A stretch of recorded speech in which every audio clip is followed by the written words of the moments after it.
प्रभार वन आवास पर्यावरण का लगातार बालोद जिले में हाथी के आतंक से 5वीं मौत हो चुकी है। आज ही एक 65 वर्षीय बुजुर्ग महिला की मौत हुई। कहीं ना कहीं जो वन विभाग की लापरवाही और उदासीनता सामने आ रही है लगातार। नहीं, इसको लापरवाही उदासीनता तो नहीं कह सकते, क्योंकि ये पूरे प्रदेश की बातें हैं। अभी जो आप मौतों की बात बता रहे हो, जो जसपुर में भी कुछ जनहानियाँ हुई है, हमारे कांकेर में भी जो नहरपुर क्षेत्र में और चारामा क्षेत्र में ये लगा हुआ है, ये जो क्षेत्र है बड़भूम वाला इलाका, तो यहाँ पे बना हुआ है। ये हाथी ऐसे हैं कि एक तो ये बड़े जिद्दी टाइप के और एक मूडी हैं। इनके पास कहते हैं कि जानवरों में सबसे ज़्यादा दिमाग भी इनके पास होता है। तो ये निशाना संभवतः उन्हीं को बनाते हैं जब उनको खाने पीने की। तो कुछ चीज़ें हैं हमारे वन विभाग ने किया है कि इन चीज़ों को थोड़ा सा ऐसे एरिया में जहाँ आते हैं, क्योंकि उन्होंने एक रूट बना लिया है, वहीं आते हैं। अभी देखें कि ये बड़भूम के जंगल के आसपास ही आते हैं, इधर नहीं आते। तो उनका एक रूट बन जाता है, तो उस रूटों पे हमको भी लेने के अपने कुछ सावधानी लेने की ज़रूरत है। और एडवाइजरी जारी हुए हैं, घर घर पर्चे बट रहे हैं, मुनादी करवाए जा रहे हैं। तो कोई भी काम जब तक हम जनता और प्रशासन का एक समन्वय स्थापित नहीं होगा, कोई भी अभियान सफल नहीं हो सकता। यही अभियान की बात नहीं है। और उनको उसके बड़े हमारे यहाँ एक्सपर्ट बड़े कम हैं, आप देखे होंगे, क्योंकि ये आकस्मिक रूप से जो आते हैं हाथियों का। अभी ऐसे 3 रिजर्व बनाए गए हैं। और लेटेस्ट में अभी जो रिजर्व इनका हाथियों को रखने के लिए बनाया गया है, लगभग 2000 हेक्टेयर का लेमरू।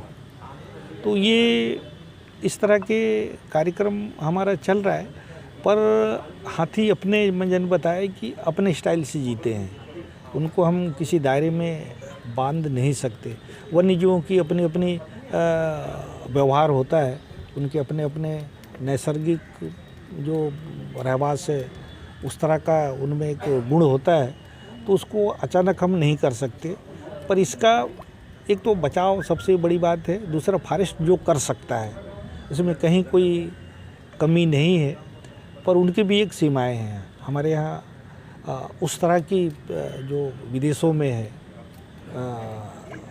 उस तरह की सुविधा यहाँ अभी नहीं हो पाया है। और वहाँ एक जन जागरण भी है, जो हमारे यहाँ थोड़ा सा कम है। शुरू में जब आया था कांकेर में, मेरे क्षेत्र में, मेरे ही विधानसभा क्षेत्र में, तो लोग बाग सेल्फी खींच रहे थे।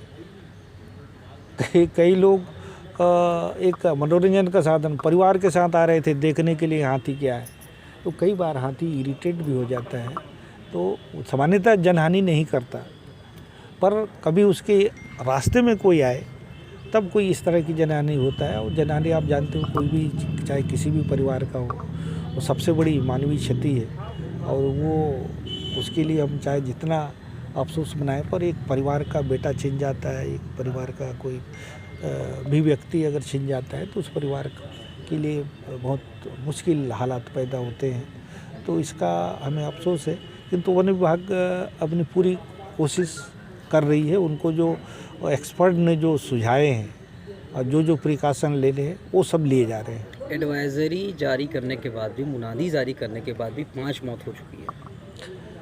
वही मैं कहा, ये जो मौतें होती है उसका तो अभी कोई एक्सक्यूज़ नहीं है। मैं अगर कहूँ कि उसमें बहानेबाजी, वो निश्चित तौर पे बहुत बड़ी क्षति है, नहीं होना चाहिए। पर हुआ है तो उसके भविष्य में ना हो, इस बात की हमको चिंता करनी चाहिए। क्योंकि कोई बात अगर हो जाती है, अभी उस पर मैं कोई सफाई नहीं देना चाहूँगा। निश्चित तौर पे कहीं ना कहीं गलती हुई है, पर ये गलती केवल प्रशासन की है ये भी नहीं कह सकते। कई बार, जैसा मैंने उदाहरण देके कहा, कि जनता भी कई बार लापरवाह हो जाता है। तो ये इसका भी एक परिणाम देखने को मिलता है। इसमें विभागीय चूक नहीं मानते आप? मैं वही कहा, हर घटना की अपनी कहानी होती है। अब जब आपको याद होगा कि ये जब नेशनल हाईवे बना, चौड़ीकरण हुआ, तो आप डेटा निकाल के देख लीजिए, जब रोड ज़्यादा अच्छा बना तो एक्सीडेंट ज़्यादा हो रहे हैं।